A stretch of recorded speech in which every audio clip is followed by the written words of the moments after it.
Alhamdulillahi Rabbil Alamin. Assalatu wassalamu ala asrafil anbiya wal mursalin Sayyidina wa maulana Muhammadin wa ala alihi wa sahbihi ajma'in. Amma ba'd.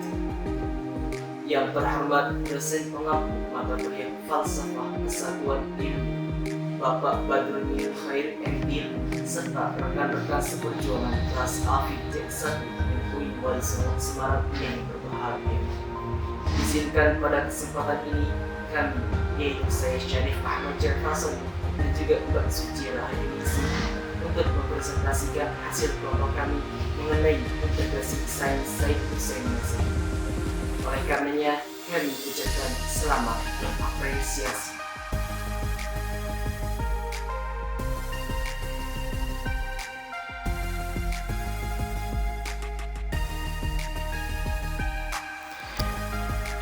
Biografi dan pemikiran Said Hussein Nasr dalam relasi agama dan sains.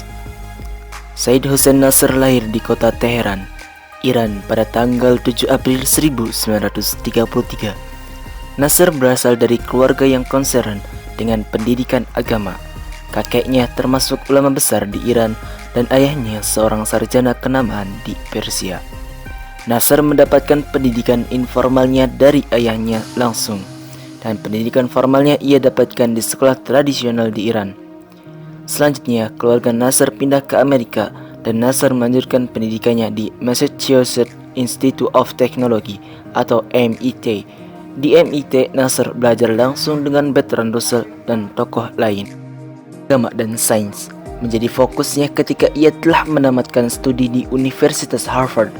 Hal ini dapat terlihat lewat disertai yang ia garap, yang kemudian dipublikasikan oleh Universitas Harvard dengan judul An Introduction to Islamic Cosmological Doctrines, Conception of Nature and Method Used for its Study by the Ikhwan al-Safa, al-Biruni and Ibn Sina. Ada banyak karyanya yang membahas tentang relasi agama dan sains, antara lain yaitu Man and Nature, The Spiritual Crisis of Modern Man, Science and Civilization in Islam, Islamic Science and Illustrated Study, Knowledge and the Sacred, yang merupakan Gifford Lecture-nya. Ada 3 hal yang berkaitan dengan pemikiran Nasr terhadap relasi agama dan sains. Yang pertama, pentingnya pengkajian sejarah dan filsafat sains. Nasr mengajak umat Islam untuk menengok sejarah masa kemajuan serta kemunduran yang dihadapi dunia Islam. Sejarah ini akan membantu umat Islam untuk menemukan kembali jati dirinya sebagai umat yang pernah mengalami masa keemasan pada pencapaian kemajuan sains. Tidak hanya sejarah dari dalam Islam, Nasr juga mendorong untuk mengkaji kembali sains dan teknologi yang berasal dari Barat. Untuk argumennya yang terakhir ini, bukan berarti Nasr melihat sains dan teknologi yang diciptakan Barat tidak bersifat netral. Namun ia menekankan bahwa sebagai masyarakat yang tumbuh dari nilai-nilai Islam, sudah sepatutnya kita tidak hanya menerima sains dan teknologi Barat secara mentah, namun perlu dikritisi lagi. Contoh nyata dari hal ini seperti yang terlihat pada kerajaan Turki Utsmani yang saat itu dipimpin oleh Atatürk. Dengan pemahaman yang minim terhadap sejarah pemikiran serta filsafat, Barat membawanya pada penerimaan secara mentah ideologi Barat mengenai negara sekuler yang diupayakannya di Turki pada masa itu. Upaya untuk melakukan pengkajian dalam sains dan teknologi gencar dilakukan. Hal ini berangsur-angsur menjalar ke dunia Islam lainnya yang sedang mengupayakan kebangkitan dalam Islam.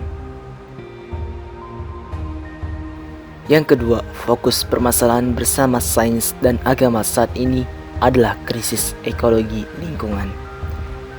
Hal lain yang perlu diperhatikan dalam relasi agama dan sains yaitu mengenai konfrontasi antara sains dan Islam, bukan pada sisi intelektual, namun lebih pada masalah etika, yang mana Barat telah memisahkan sains modern dari implikasi etika dari penggunaan sains. Dalam hal ini, Nasr memberikan contoh seperti yang terjadi pada Perang Teluk Persia. Meskipun secara fisik perang dipandang sebagai adu kekuatan teknologi, namun ini bukanlah kesalahan sains, melainkan kesalahan pengaplikasian etika sains modern.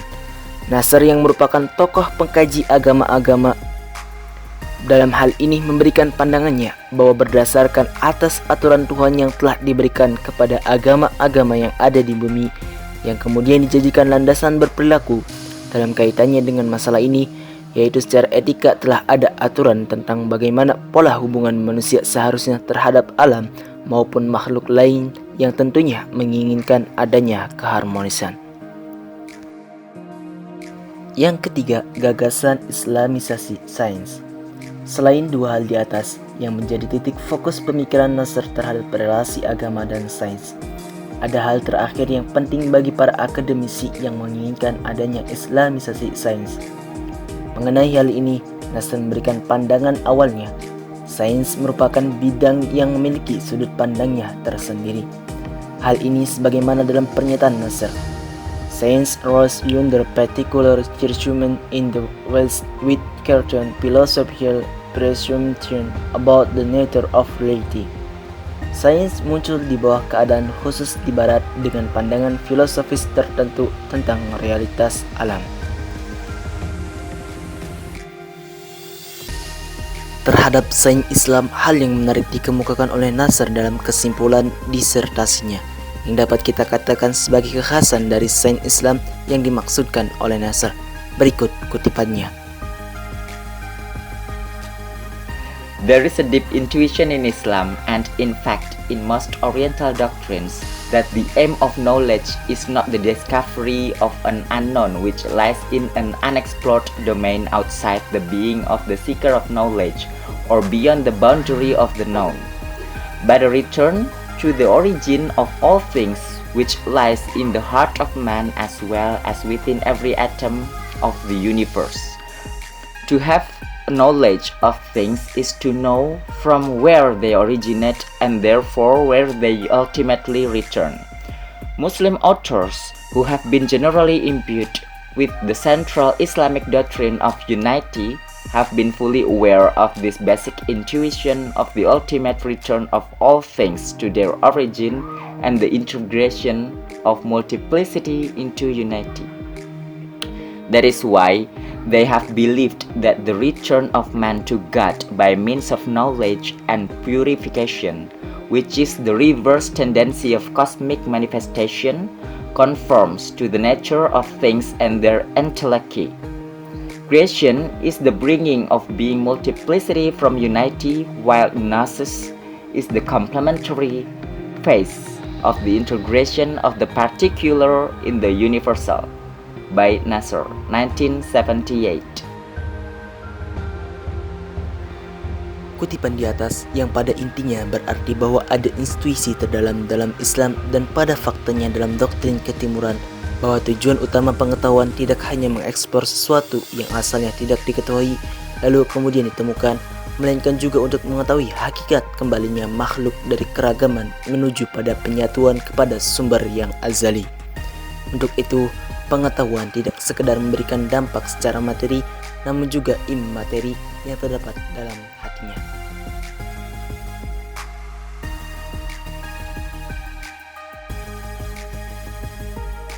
Sebelumnya perkenalkan dulu, nama saya Suci Rahyuningsi dari kelas AFI C1 NIM 20040016067. Untuk selanjutnya yaitu konsep ilmu pengetahuan menurut Syed Hussein Nasr. Syed Hussein Nasr adalah di antara pemikir sains Islam yang mengkritik tajam paradigma sains barat modern melalui beberapa karya ilmiah dan ceramah seperti buku The Encounter of Man and Nature 1968, buku Man and Nature, The Spiritual Crisis of Modern Man 1968, buku Islam and the Plague of Modern Man 1975, dan buku Religion and the Order of Nature 1996. Sebagaimana yang dilakukan Ziauddin Sardar, Syed Naqib Al-Atas, dan Mehdi Golsani. Kritik Nasr secara umum mengarah pada pandangan dunia sekular, materialistik, dan mekanistik. Nasr mengkritik sains barat dengan merujuk pada dampak negatifnya, terutama dianggap sebagai pemicu krisis spiritualitas, kemanusiaan, dari krisis lingkungan, serta apa yang disebutnya sebagai keterkungkungan, kesempitan, dan keterbatasan sains barat. Dari sini dapat kita ketahui konsep ilmu pengetahuan Sayyid Hussein Nasr adalah sebagai berikut. Konsep ilmu pengetahuan Sayyid Hussein Nasr. Yang pertama, hakikat ilmu. Nasr menyatakan dalam konsep Scientia Sacra bahwa hakikat dari ilmu pengetahuan adalah berasal dari realitas absolut. Maka dari itu, ia juga mengatakan bahwa pengetahuan yang paling tertinggi adalah pengetahuan tentang realitas absolut tersebut. Sedangkan mengenai alam semesta, ia menyatakan bahwa itu merupakan sebuah wahyu primordial yang menciptakan keindahan-keindahan jika dipandang dengan Scientia Sacra itu sendiri. Jika ilmu pengetahuan tentang alam semesta tidak dipandang dengan Scientia Sacra, maka tidak akan ada pengetahuan empiris pun dapat menuju keindahan-keindahan alam. Nasr mengatakan bahwa ilmu itu mencakup semua realitas, yakni meliputi dimensi duniawi dan ukhrawi. Ia juga mengatakan bahwa semua ilmu itu merupakan suatu kesatuan yang puncaknya adalah pengetahuan tertinggi atau dengan sebutan Scientia Sacra. Dan Nasr mengatakan bahwa substansi dari pengetahuan adalah pengetahuan tentang awal dan sumber pengetahuan itu sendiri. Sedangkan Scientia Sacra adalah puncak seluruh sains. Ia mengatakan pengetahuan tentang makrokosmos dan mikrokosmos adalah cabang dari pengetahuan tertinggi tersebut. Ketika seseorang mengkaji alam semesta, maka ia akan menuju pengetahuan tertinggi, karena pengetahuan tentang alam semesta merupakan simbol dari pengetahuan tertinggi. Setiap sains yang dihiasi dengan aroma kesucian, maka akan menguatkan setiap fondasi agama. Yang kedua yaitu sumber ilmu. Nasr melatar belakangi konsep ilmunya dengan persoalan tradisi suci yang telah hilang dalam mengkaji ilmu pengetahuan. Kemudian ia membuat konsep Scientia Sacra yang diharapkan bisa mengatasi masalah yang ada di dalam ilmu pengetahuan. Scientia Sacra adalah pengetahuan suci yang bersumber dari wahyu, meliputi dan menentukan tradisi.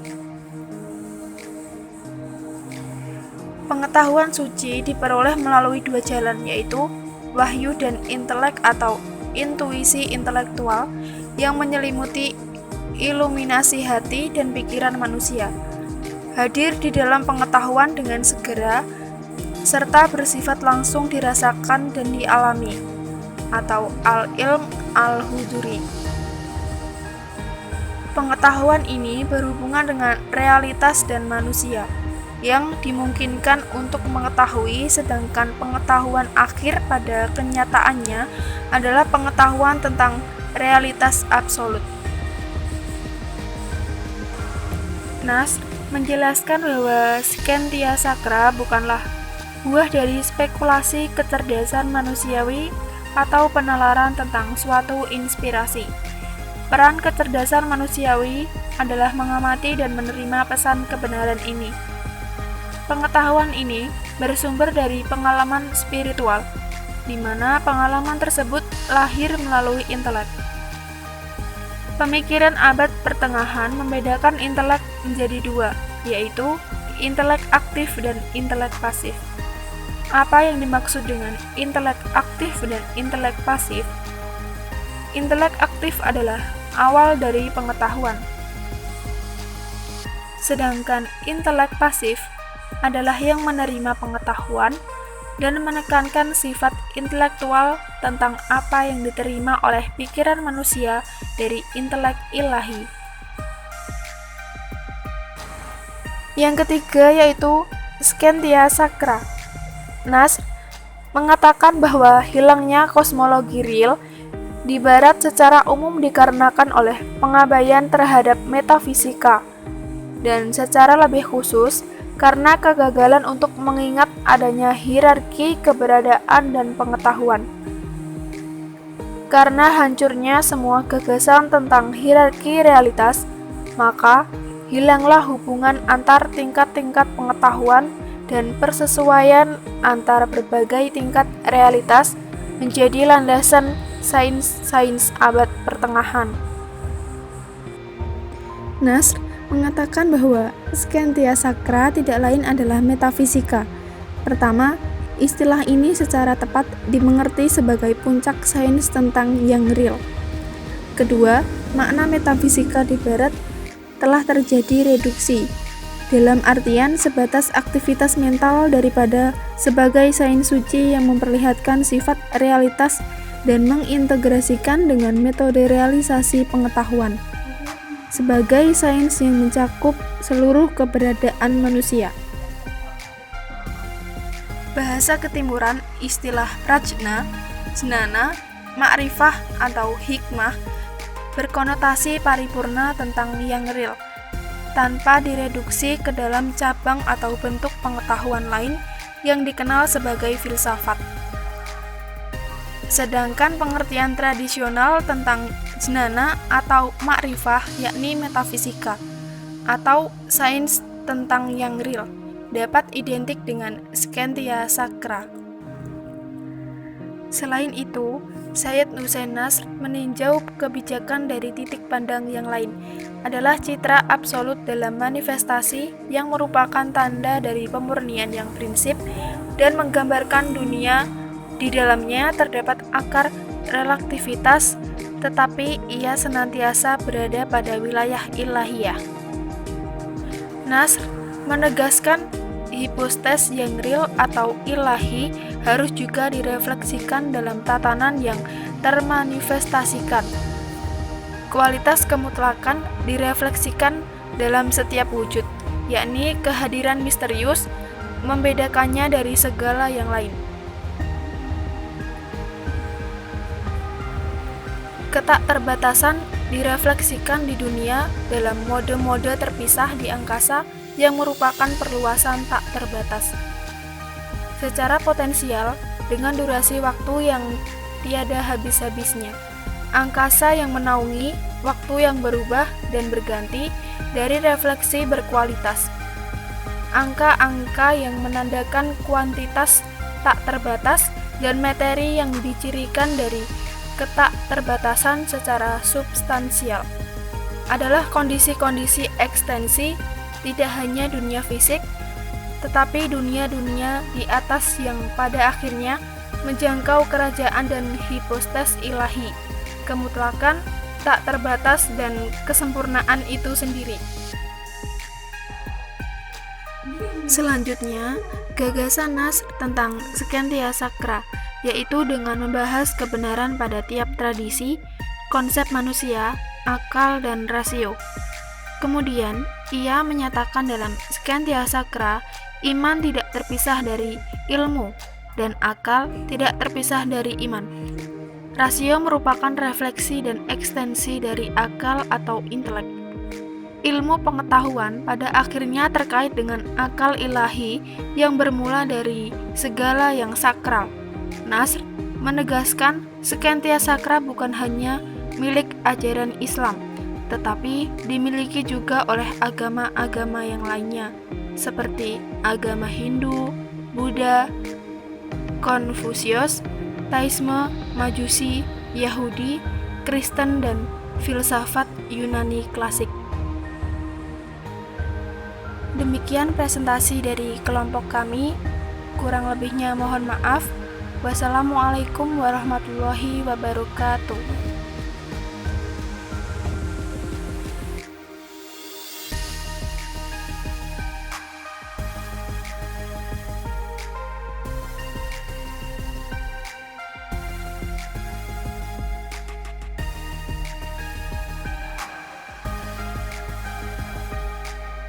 Demikian presentasi dari kelompok kami.